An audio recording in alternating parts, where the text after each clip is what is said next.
Hello my dear students, मैं हूँ Meenakshi from VM academy classes Nashik. बच्चों, हम देख रहे हैं क्लास 12 का चैप्टर नंबर 4।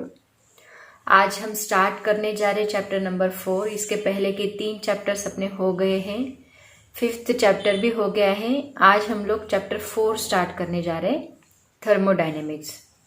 देखो बच्चों, थर्मोडायनेमिक्स केमिस्ट्री में भी है, फिजिक्स में भी है, तो दोनों में थोड़ा डिफरेंस से आपका कंफ्यूजन हो सकता है अगर आप दोनों थर्मोडायनेमिक्स पढ़ोगे साथ में। तो इट्स बेटर केमिस्ट्री का थर्मोडायनेमिक और फिजिक्स का थर्मोडायनेमिक ये पढ़ने में थोड़ा डिफरेंस रखो, क्योंकि बहुत ज़्यादा कंफ्यूजन होने के चांसेस हैं। तो फिजिक्स में, थर्मोडायनेमिक्स में हम लोग बहुत सारी बातें स्टडी करने वाले हैं। हीट क्या होता है, वर्क क्या होता है, इंटरनल एनर्जीज उनकी क्या होती है, zeroth law, first law, second law of thermodynamics, सभी चीज़ें हम लोग इसमें पढ़ने वाले हैं। आज के टॉपिक में आज का पहला लेक्चर है और उसमें हम लोग स्टडी करेंगे। सबसे पहले तो इंट्रोडक्शन देखेंगे हम लोग इसका, उसके बाद थर्मल इक्विलिब्रियम एग्जैक्टली होता क्या है वो मैं आपको बताऊंगी, और तीसरा पॉइंट जीरोथ लॉ ऑफ, हो सके तो तीसरा पॉइंट लेंगे जीरोथ लॉ ऑफ थर्मोडायनेमिक्स। तो ये 3 टॉपिक आज हम लोग कवर करने जा रहे हैं। सब लोग ध्यान देंगे। लेक्चर थोड़ा थ्योरेटिकल है, बोर हो सकता है, लेकिन इम्पॉर्टेंट भी उतना ही है, तो सब लोग ध्यान से सुनोगे। लेकिन ये टॉपिक स्टडी करने से पहले आप काइनेटिक थ्योरी ऑफ गैसेस भी पढ़ लो। वैसे कोई रिलेशन नहीं है, बट फिर भी थोड़ा प्रेशर, वॉल्यूम, टेम्परेचर के बारे में अगर आपको पता होगा तो it's better kinetic theory of gases ठीक से पढ़ लो, उसके बाद थर्मोडायनेमिक्स पढ़ो। तो चलो स्टार्ट करते हैं आज का लेक्चर, थर्मोडायनेमिक्स का पहला lecture, introduction of the thermodynamics. तो देखो बच्चों, थर्मोडायनेमिक्स को हम लोग स्प्लिट करते हैं, तो इसके 2 वर्ड्स बनेंगे। एक बनेगा थर्मो और दूसरा बनेगा डायनेमिक्स। थर्मो का मतलब क्या होता है? थर्मो मतलब it is related to something, temperature हमें लगता है ना, टेम्परेचर। और डायनेमिक्स का मतलब क्या होता है कि मोशन। फिजिक्स में डायनेमिक्स का मीनिंग क्या होता है? इट इज इन, कोई भी बॉडी अगर मोशन में है तो हम उसको बोलते हैं डायनेमिक्स। तो टेम्परेचर वर्ड किससे रिलेटेड आता है? टेम्परेचर बॉडी का कब बढ़ता है? जब हम उसको क्या अप्लाई करते हैं? Heat, right. तो heat plus motion, heat plus motion, ये 2 वर्ड कंबाइन होके इन दोनों को हम लोग साथ में स्टडी करने वाले हैं। हीट प्लस मोशन, उससे जो ब्रांच बनती है उसको हम बोलते हैं थर्मोडायनेमिक्स।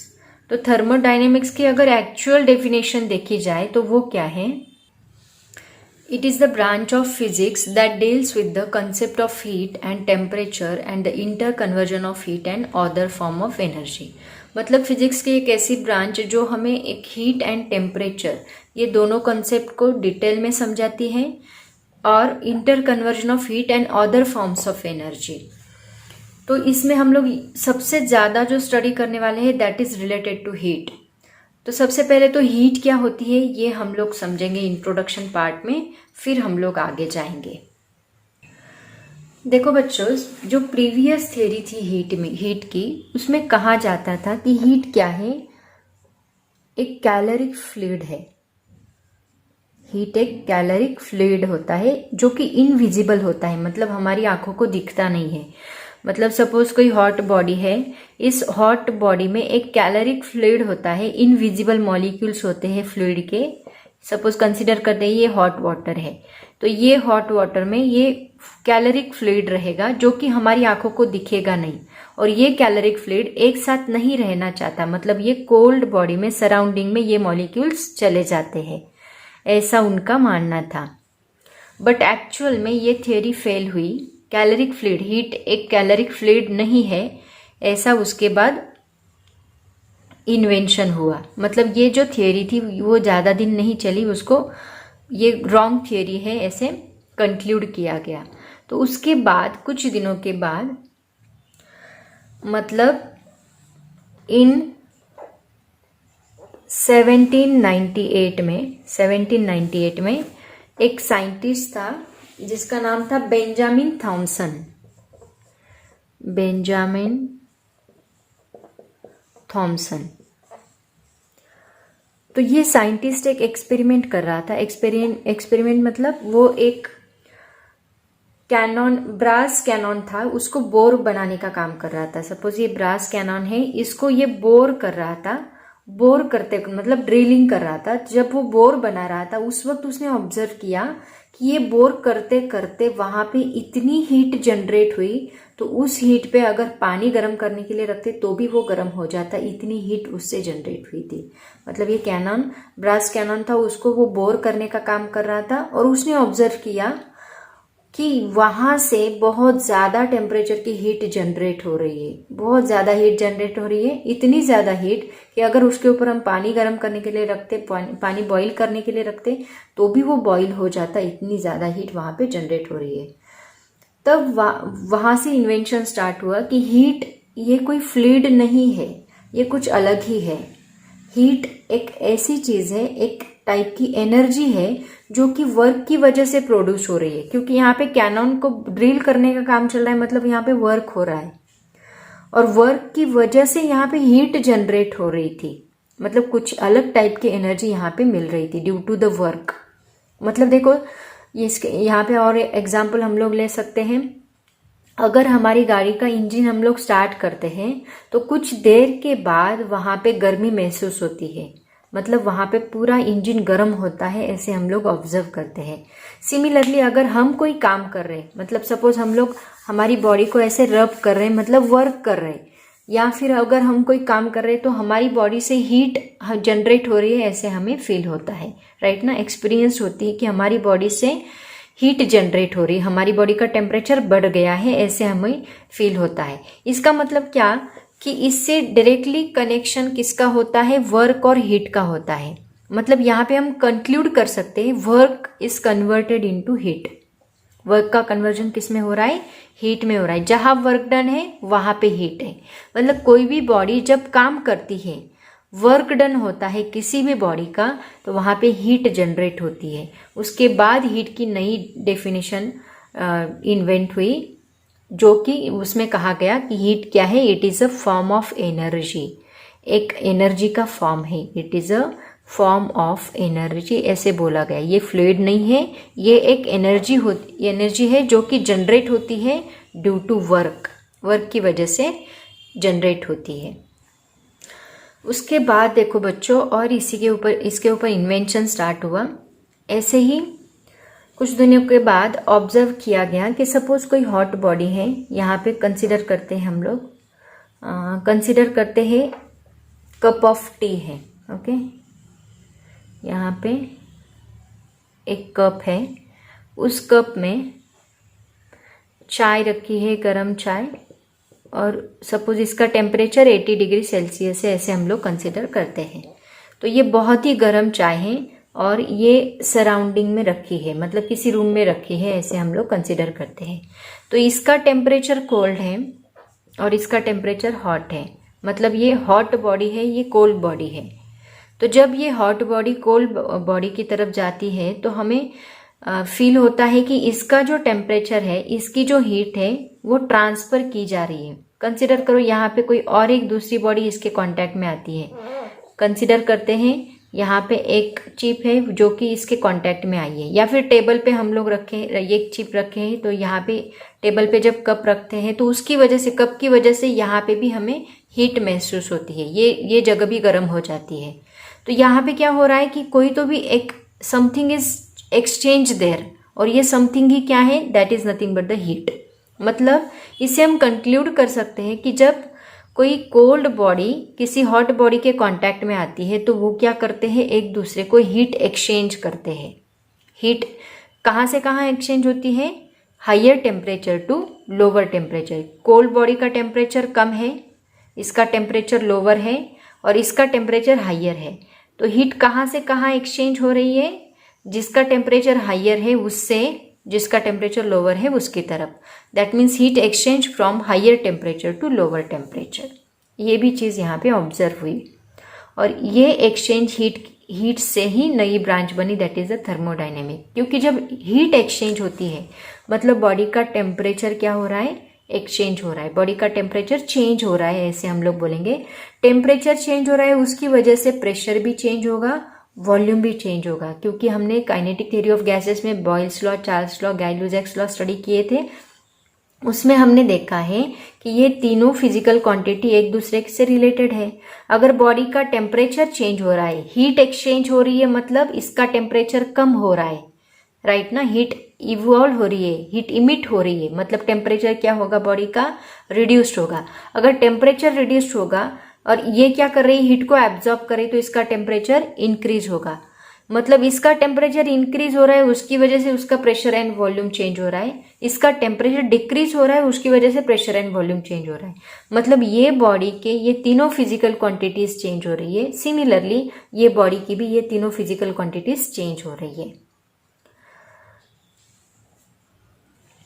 और इसी के ऊपर डिपेंड है हमारा next topic, that is the thermal equilibrium. मतलब एग्जैक्टली होता क्या है, समझ में आया सबको। These are the concept related to heat. ये इंट्रोडक्शन पार्ट था जिसमें हमने हीट के बारे में स्टडी किया है। तो यहाँ पे एक ही बात आपको याद रखनी है।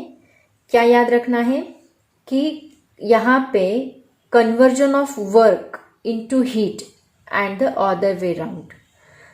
वर्क का कन्वर्जन हीट में होता है, जैसे कि हमने ऑब्जर्व किया जब कोई काम करते हैं हम लोग तो हीट प्रोड्यूस होता है। यही बात आपको याद रखनी है कि वर्क का कन्वर्जन किस में होता है, हीट में होता है। इसी को हमें सब डिटेल में स्टडी करना है। उसके बाद हम नेक्स्ट टॉपिक स्टडी करने जा रहे हैं, that is the thermal equilibrium. अभी यहाँ पे देखो, थर्मल मतलब टेम्परेचर, इक्विलिब्रियम का मतलब होता है which is at rest position, right ना। मैकेनिकल में हमने, मैकेनिकल इक्विलिब्रियम क्या होता है, सपोज ये व्हीकल है, कोई बॉडी है ऐसे कंसिडर करो। ये बॉडी के external force and internal force दोनों जब इक्वल होंगे, मतलब सभी फोर्सेस इक्वल होंगे, तो ये बॉडी यहाँ से मूव नहीं करेगी, मतलब मोशन में नहीं रहेगी। Internal force as well as external force, मतलब बॉडी के ऊपर एक्ट होने वाला नेट फोर्स क्या रहेगा, जीरो रहेगा। मतलब ये दोनों फोर्स, नेट फोर्स का मतलब क्या होता है, सपोज ये एक्सटर्नल फोर्स है और ये इंटरनल फोर्स है, तो इंटरनल, एक्सटर्नल माइनस इंटरनल, ये इसका सब्ट्रैक्शन क्या होगा, जीरो होगा, क्योंकि ये दोनों फोर्सेस क्या रहेंगे, इक्वल रहेंगे। ये दोनों, अगर ये भी 10 न्यूटन है, ये भी 10, या फिर इस डायरेक्शन से फोर्स एक्ट होने वाला वो भी 10 न्यूटन है, ये भी 10 न्यूटन है, तो दिस माइनस दिस, ये क्या बन जाएगा, जीरो। तो बॉडी यहाँ मूव करेगी क्या, ना इस डायरेक्शन में मूव करेगी ना इस डायरेक्शन, क्योंकि दोनों साइड से सेम फोर्स अप्लाई हो रहा है। इसका मतलब क्या होता है, बॉडी का नेट फोर्स क्या है, जीरो है। तो इसको हम क्या बोलते हैं, that body is in equilibrium. Equilibrium का मतलब क्या है कि रेस्ट, बॉडी मूव नहीं कर रही है, उसको हम बोलते हैं इक्विलिब्रियम। थर्मल इक्विलिब्रियम का ही कुछ ऐसे ही है, मतलब टेम्परेचर इज इक्विलिब्रियम। इक्विलिब्रियम का मतलब ये नहीं कि जीरो, टेम्परेचर इक्विलिब्रियम का मतलब ये नहीं कि जीरो, इसका कुछ अलग मीनिंग है, वो मैं आपको बताती हूँ। तो देखो, एक्चुअल में आपके बुक में जो इसकी डेफिनेशन दी है वो डेफिनेशन क्या है कि बॉडी को हम लोग या फिर टू सिस्टम से, टू ऑब्जेक्ट से ऐसे कंसिडर करते हैं। ये एक सिस्टम है और ये एक सिस्टम है। ये दोनों जब कांटेक्ट में आते हैं तो इनका जो थर्मल टेम्परेचर एक्सचेंज है वो एक्सचेंज होने के बाद कांस्टेंट हो जाता है, ऐसे उसका मीनिंग है। मतलब देखो, सपोज करते हैं हम लोग, यहाँ पे आपके बुक में जो डेफिनेशन दी है वो मैं आपको बताती हूँ। कंसिडर करते हैं यहाँ पे दो सिस्टम्स है, सपोज ये है system A and this is system B. ठीक से समझो, इनको हमने एक नॉन कंडक्टिंग वॉल में रखा है। मतलब यहाँ पे साइड से नॉन कंडक्टिंग का मतलब क्या होता है कि जो बाहर की हीट को अंदर नहीं आने देता, अंदर की हीट को बाहर नहीं जाने देता, ऐसी वॉल को हम लोग क्या बोलते हैं, नॉन कंडक्टिंग वॉल बोलते हैं। और इसी को बोला जाता है एडियाबैटिक। फिजिक्स की लैंग्वेज में इसको क्या बोला जाता है, एडियाबैटिक वॉल। मतलब बाहर की हीट को अंदर नहीं जाने देगा, अंदर की हीट को बाहर नहीं आने देगा, ऐसी वॉल को हम लोग क्या बोलेंगे, एडियाबैटिक वॉल या फिर नॉन कंडक्टिंग वॉल बोलेंगे। ठीक है। और इन दोनों के बीच में एक कंडक्टिंग वॉल है। कंडक्टिंग वॉल, उसको डायथर्मिक बोलते हैं, डायथर्मिक। ओके, इसका मतलब क्या कि ये हीट एक्सचेंज अलो कर रही है, ये जो अंदर की वॉल है वो हीट एक्सचेंज अलो कर रही है। तो यहाँ पे क्या होगा, देखो सपोज ये जो बॉडी है ए सिस्टम जो है उसका टेम्परेचर ज़्यादा है, तो होगा क्या, इसका टेम्परेचर कम है, यहाँ की हीट यहाँ ट्रांसफ़र होगी, क्योंकि यहाँ के जो मॉलिक्यूल्स है उनका काइनेटिक एनर्जी ज़्यादा रहेगा। टेम्परेचर ज़्यादा है मतलब क्या है, काइनेटिक एनर्जी ज़्यादा है, तो ये बहुत ही ज़्यादा मोशन में है। मोशन की वजह से ये यहाँ पे कोलाइड हो रहे हैं, यहाँ के मॉलिक्यूल्स के ऊपर कोलाइड हो रहे हैं और इनकी एनर्जी ये मॉलिक्यूल्स को ट्रांसफ़र करने का काम कर रहे हैं। तो उसकी वजह से क्या होगा, इसका टेम्परेचर, इसकी हीट ये बॉडी को ट्रांसफ़र की जाएगी, यहाँ से हीट यहाँ ट्रांसफ़र होगी और वो तब तक ट्रांसफ़र होती रहेगी जब तक ये बॉडी का टेम्परेचर और ये बॉडी का temperature, suppose this is TA and this is TB। Initially क्या था, TA is greater than TB था। अब क्या होगा, ये दोनों एक दूसरे को हीट ट्रांसफ़र करते रहेंगे, सिर्फ A B को ही ट्रांसफ़र करता रहेगा और तब तक ट्रांसफ़र करेगा, ये ट्रांसफ़र होगी तो इसका टेम्परेचर लूज होते जाएगा क्योंकि ये हीट इधर आ रही है और इसका टेम्परेचर बढ़ता जाएगा और बढ़ते बढ़ते लूज होते होते एक स्टेज ऐसी आएगी कि TA का टेम्परेचर क्या होगा, TB के इक्वल होगा। अगर इन दोनों का टेम्परेचर इक्वल होगा तो प्रेशर वॉल्यूम, इसका प्रेशर इसका volume, similarly PB and VB, ये दोनों का प्रेशर वॉल्यूम भी क्या होगा, इक्वल होगा।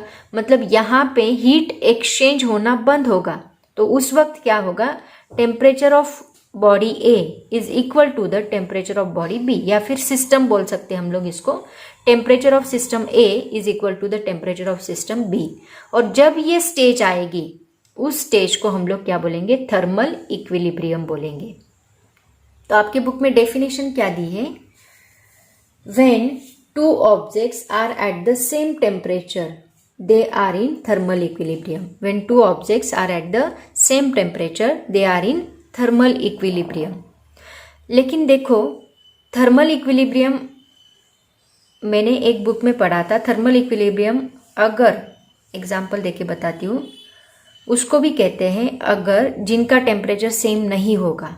कैसे, देखो अगर मैंने ये बॉडी को, एक्चुअल में हुआ क्या, यहाँ पे हीट एक्सचेंज होना बंद हो गया, इक्वल हुआ टेम्परेचर, मतलब क्या, पहले हीट एक्सचेंज हो रही थी, जब इक्वल हुआ तो हीट एक्सचेंज होना क्या हुआ, बंद हुआ। जहाँ पे हीट एक्सचेंज हुआ बंद हुआ, जहाँ पे हीट एक्सचेंज नहीं होती, ऐसे भी हम लोग बोल सकते हैं ना, जहाँ पे हीट एक्सचेंज नहीं होती उसको भी हम लोग बोलेंगे थर्मल इक्विलिब्रियम। मतलब जब एक्सचेंज हो रही है तब वो थर्मल इक्विलिब्रियम में नहीं है, जब एक्सचेंज नहीं हो रही है तब वो थर्मल इक्विलिब्रियम मतलब रेस्ट पोजीशन पे है, ऐसा उसका मीनिंग है।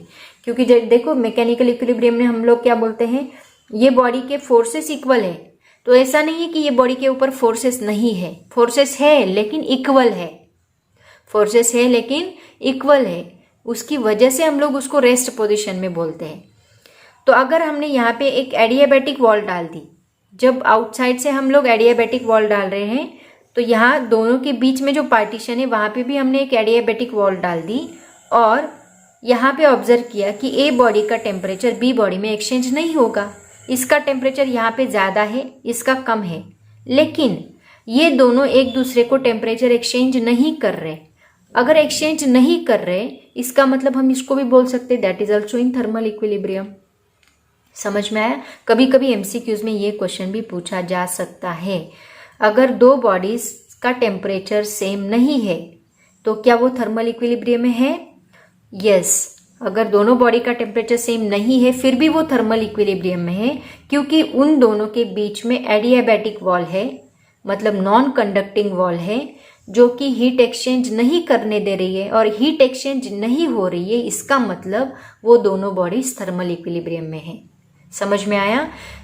तो एक्चुअल डेफिनेशन थर्मल इक्विलिब्रियम की ये भी हो सकती है कि जहाँ पे हीट एक्सचेंज नहीं होती उसको हम लोग, वो सिस्टम को हम लोग क्या बोलेंगे? थर्मल इक्विलिब्रियम बोलेंगे।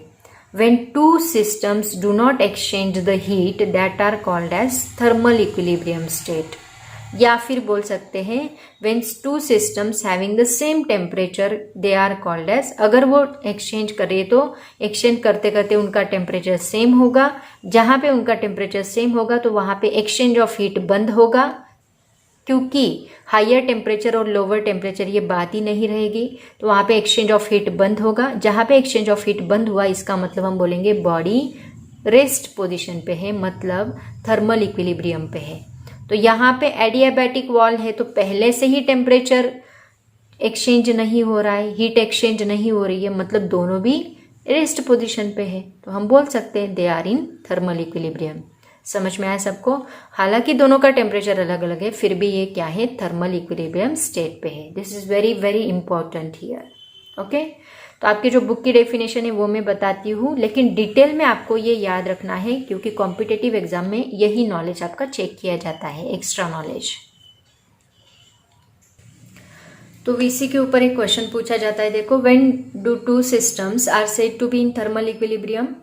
तो इसमें आप आंसर क्या लिखोगे? सबसे पहला पॉइंट आप लिखोगे, two systems in thermal equilibrium contact with each other are said to be in thermal equilibrium if they do not transfer heat.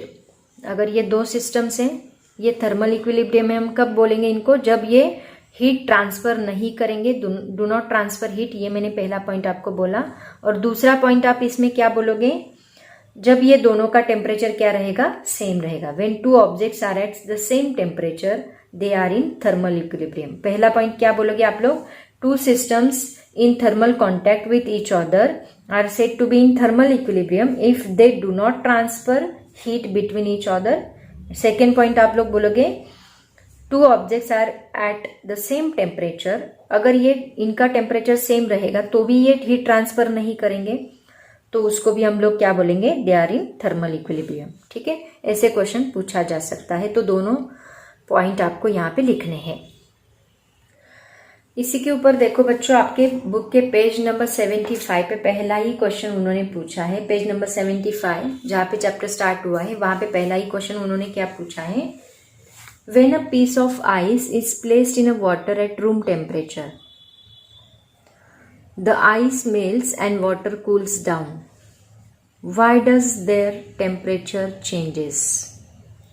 मतलब एक आइस का टुकड़ा, एक पीस जो हमने वाटर में रखा है एट रूम टेम्परेचर में, the ice melts and water cool, water ठंडा हो रहा है और आइस मेल्ट हो रहा है। ये हम लोग देखते हैं, आप लोगों ने बहुत बार ऑब्जर्व भी किया है इसको।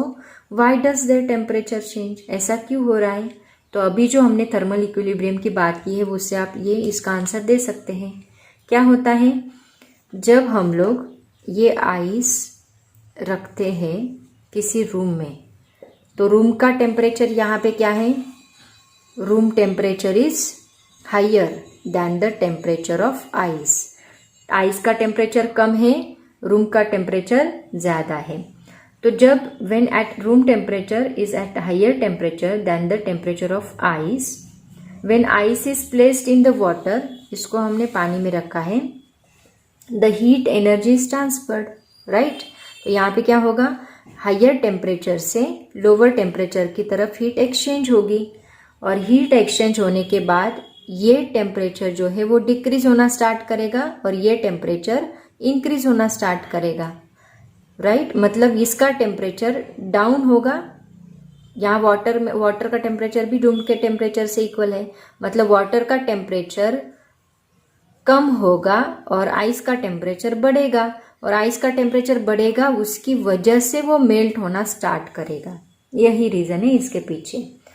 इन this way the temperature of ice increases and it melts, whereas the temperature of water decreases and it cools down. This temperature change takes place due to exchange of heat. This is the answer of this question. इसी से बच्चों next concept बनी, that is the zeroth law of thermodynamics, मतलब temperature exchange के ऊपर ये depend है। देखो ये क्या कहता है, इसको मैं एग्जांपल देके बताती हूँ आपको। सपोज यहाँ पे हम लोग दो बॉडीज, दो सिस्टम्स कंसिडर करते हैं। सपोज मैंने यहाँ पे ए एंड बी ऐसे दो सिस्टम्स लिए और दोनों को हमने नॉन कंडक्टिंग एडियाबैटिक वॉल से कनेक्ट किया है, बाउंड्री से कनेक्ट किया है, और इनको भी हमने नॉन कंडक्टिंग वॉल में रखा है। ठीक है, ये भी क्या है? नॉन कंडक्टिंग एडियाबैटिक वॉल है। और ये दोनों बॉडीज, अभी देखो यहाँ पे एडियाबैटिक वॉल है, इसका मतलब टेम्परेचर एक्सचेंज होगा क्या? हीट एक्सचेंज होगी क्या? देखो जब तक जीरोथ लॉ इन्वेंट नहीं हुआ था, जीरोथ लॉ जब इन्वेंट किया गया उसके पहले टेम्परेचर ये कंसेप्ट पता नहीं थी। टेम्परेचर कंसेप्ट इसके ऊपर डिपेंड है, मतलब टेम्परेचर जीरोथ लॉ के बेसिस पे डिफाइन किया गया। कभी कभी एमसीक्यूज में पूछा जा सकता है। टेम्परेचर किसके बेसिस पे डिफाइन किया गया? Temperature defined on the basis of zeroth law.